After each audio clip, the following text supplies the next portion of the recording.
अस्मद्गुरुभ्यो नमः। काश्यपान्वयसञ्जातं नारायणपदाश्रितं श्रीमन्नारायणं वन्दे यतीश्वरश्रियाजुषम्। आपदामपहर्तारं दातारं सर्वसम्पदां लोकाभिरामं श्रीरामं भूयो भूयो नमाम्यहम्। मनोजवं मारुततुल्यवेगं जितेन्द्रियं बुद्धिमतां वरिष्ठं वातात्मजं वानरयूथमुख्यं श्रीरामदूतं शिरसा नमामि। ప్రియ భగవద్బంధువులారా, సుందరకాండ పారాయణలో మొట్టమొదటి సర్గలో హనుమంతుడు 4 గుణములను చూపించాడు నలుగురి వద్ద. సముద్రంలో ప్రారంభం అవుతూనే సముద్రం ముందుగా ఆయన ధృతి అనే ధైర్యపు గుణాన్ని సూచించాడు. ఆ తరువాత మైనాకుడి వద్ద దృష్టిని చూపించాడు. ఆ తరువాత సురస వద్ద ఆయన మతిని చూపించాడు. సింహిక అనే రాక్షసి వద్ద దాక్ష్యము అనే పరాక్రమాన్ని చూపించాడు. ధృతి, దృష్టి, మతి, దాక్ష్యం అనే 4 గుణములతో 100 యోజనాలు ఉండేటువంటి సముద్రాన్ని దాటి సాయం సంధ్యా సమయం కంటే ముందే సముద్రపు ఆవలి తీరానికి చేరాడు.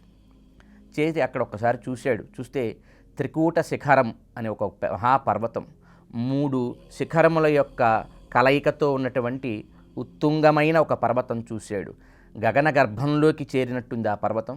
ఆ పర్వతం యొక్క కొన మీద ఇంకొద్దిసేపట్లో పైకి ఎగరడానికి సిద్ధంగా ఉందా అన్నట్టుగా విచ్చిన రెక్కలు కలిగిన రాజహంసవలే ఉన్న అద్భుతమైన సుందర నగరం లంకా నగరాన్ని చూచాడు. ఆయన చూచి అనుకున్నాడు, ఈ లంకా నగరంలోకి కొంచెం చీకటి పడ్డాక వెళ్ళాలి అనుకొని ఆగాడట.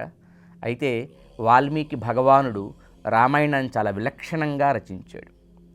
మొట్టమొదట వాల్మీకి భగవానుడు ఋషుల వల్ల రామ మంత్రాన్ని పొంది ఆ మంత్రాన్ని జపించాడు. ఎలా జపించాడంటే ఉదయం కొద్దిసేపు, సాయంత్రం కొద్దిసేపు ఇలా కాదు. జపానికి కూర్చున్నాక ఆ రామ మంత్రాన్ని జపిస్తూ దాంట్లో ఎలా మగ్నమయ్యాడంటే రోజులు, గంటలు, నెలలు, సంవత్సరాలు తెలియలేదు ఆయనకి. ఇంకా లేవబుద్ధి కాలేదు. అంత ఏకాగ్రతతో, అంత ప్రేమతో, అంత శ్రద్ధతో రామనామాన్ని జపిస్తూ కొన్నేళ్లు గడిచేసరికి ఆహారం లేక శరీరం అంతా శుష్కించిపోయింది. శరీరం పాడైపోతే, శరీరం ఇంకా ఉండటానికి యోగ్యం కాకపోతే ఆత్మ లోపల ఉండదు, బయటికి వెళ్ళిపోతుంది. ఒక సరిగ్గా లేని ఆసనంలో మనం ఎలా కూర్చోడానికి ఇష్టపడమో, శరీరం ఛిద్రమైతే ఆత్మ కూడా శరీరాన్ని వదిలేస్తుంది కదా. కానీ రామనామ మంత్ర ప్రభావం చేత ఆత్మ అతడి దేహాన్ని అట్లే అంటిపెట్టుకుంది. తిరిగి రామమంత్రపు అణువులతో, ఈ రామనామపు శాబ్దిక మాంత్రిక శక్తితో వాల్మీకి భగవానుడికి దివ్య దేహం ఏర్పడింది. పొట్టలు పైన పెరిగాయి. అందులోంచి వర్షధారలతో తడిసి బయటికి వచ్చాడు కనుక అతడు ప్రాచేతసుడయ్యాడు. వాల్మీకంలోంచి బయటికి వచ్చాడు కనుక వాల్మీకిగా లోకానికి ఆ మహానుభావుడు సరికొత్త ఆవిష్కరణతో అందాడు. అయితే ఆ తర్వాత ఆయనకు ఒక ఆలోచన వచ్చింది. 2 అక్షరాలు. ఎలా ఉండేవాడు ఆయన? ఈ భూమి మీద తగని పాపం అంటూ లేదు. అన్ని పాపాలు చేశాడు. అన్ని పాపాలు చేసిన ఆయన ఈరోజు మంత్రాణువులతో కొత్త శరీరాన్ని తీసుకోగలిగాడంటే దానికి కారణం 2 అక్షరాలు. ఏమి మహాత్మ్యం ఉంది ఈ 2 అక్షరాల్లో? ఆశ్చర్యపోయాడు. అయితే ఈ 2 అక్షరాలు కలవాడెవ్వరు? అతడి గురించి తెలుసుకోవాలనుకున్నాడు. ఆ అనుకున్నప్పుడు నారద భగవానుడు అతడికి తారసపడ్డాడు. నారద భగవానుణ్ణి అడిగాడు 16 ప్రశ్నలు.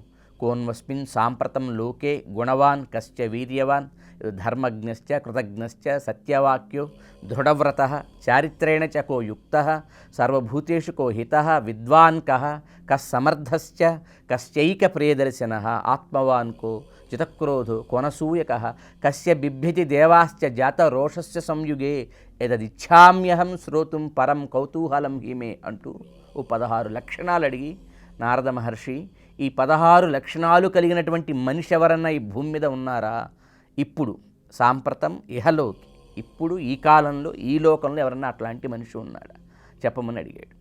అట్లా తాను ఏ 2 అక్షరాల వల్ల ఇంతవాడయ్యాడో ఆ అక్షరాలు కల వారి గురించి తెలుసుకోవాలనుకున్నాడు.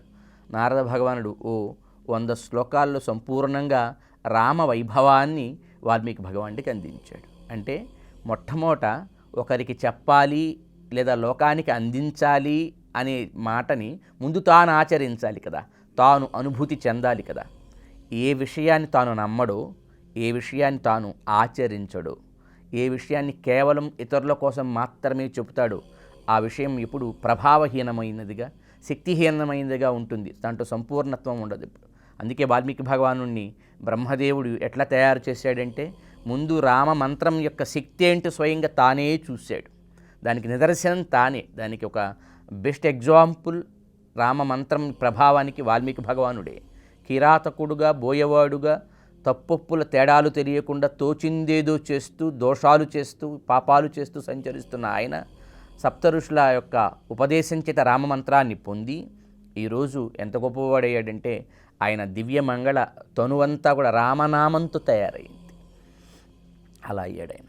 అలా అయిన తరువాత మొట్టమొదట మరలా పెద్దల ద్వారా తెలుసుకోవాలి. ఆ కాలానికి రామచంద్రుడు పరిపాలిస్తున్నాడు. రాముడి గురించి తెలుసు ఆయనకి, విన్నాడు రాముడి గురించి. ఎందుకంటే ఒక దేశాన్ని పరిపాలించే రాజుగారి కుమారుడు, ఆ చక్రవర్తి, ఆయన గురించి అందరూ మాట్లాడుతూ ఉంటారు కనుక వింటున్నాడు వ్యక్తుల ద్వారా. అలా తెలిసింది సరిపోదనిపించింది.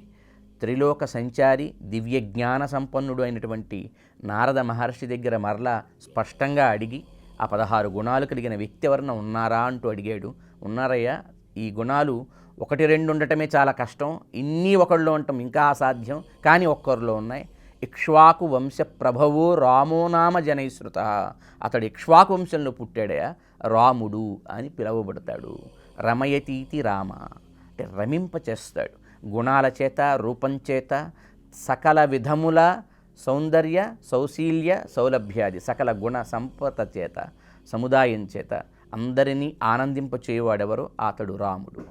అట్లాంటి రాముడు గురించి విన్నాడు ఈయన. విన్న తరువాత ఇక తిరిగి ఆశ్రమానికి వచ్చాడు. వస్తూ ఉంటే ఆయనకు ఒక సందర్భం ఎదురైంది. ఒక కిరాతకుడు ఒక పక్షిని కొట్టాడు. చూసిన వాల్మీకి భగవానుడి గుండె కదిగి, ఆ పడిపోయిన పక్షి చుట్టూ రెండో పక్షి తిరుగుతూ దుఃఖంతో రోదిస్తోంది. నోట్లోంచి అప్రయత్నంగా ఈయన వెంట ఒక అద్భుతమైనటువంటి శ్లోకం బయటికి వచ్చింది. ఈ విశ్వ సృష్టి ప్రారంభమయ్యాక మొట్టమొదటి శ్లోకం అదే. లౌకికమైనటువంటి వాంగ్మయంలో మొట్టమొదటి శ్లోకం అది. అప్పటిదాకా కేవలం అపౌరుషేయమైనటువంటి వైదిక వాంగ్మయం, వేదం మాత్రమే ఉండేది. మొట్టమొదటి శ్లోకం వాల్మీకి భగవానుడి నోటి నుంచి అప్రయత్నంగా వచ్చింది. మా నిషాద ప్రతిష్టాత్వం అగమశాశ్వతి సమాహ యత్క్రౌంచ మిథునాదేకం అవధీహి కామమోహితం అంటూ వచ్చింది. వాల్మీకి భగవానుడు బ్రహ్మదేవుడికి స్వాగతం చెప్పి అర్ఘ్యపాద్యాచమనాలిచ్చి సేవించాడు. సేవించాక అప్పుడు బ్రహ్మదేవుడు చెప్పాడు, నువ్వేమీ పెద్దగా ఆలోచించకు, ఆ వాక్కు నా అనుగ్రహం వల్లే నీకు వచ్చింది. మచ్ఛందా ప్రవర్తతే వాణి. నేను అనుకున్నాను నీ నోటి వెంట వేదమే రామకథగా ఈ లోకానికి అందాలనుకున్నాను. ఎందుకంటే వేదవేద్యే పరే పుంసి జాతే దశరథాత్మజే వేద ప్రాచేస దాసీత్ సాక్షాత్ రామాయణాత్మన అంటూ నిత్యం కీర్తిస్తారు రామాయణ వైభవాన్ని. For more videos like this, subscribe Big TV channel.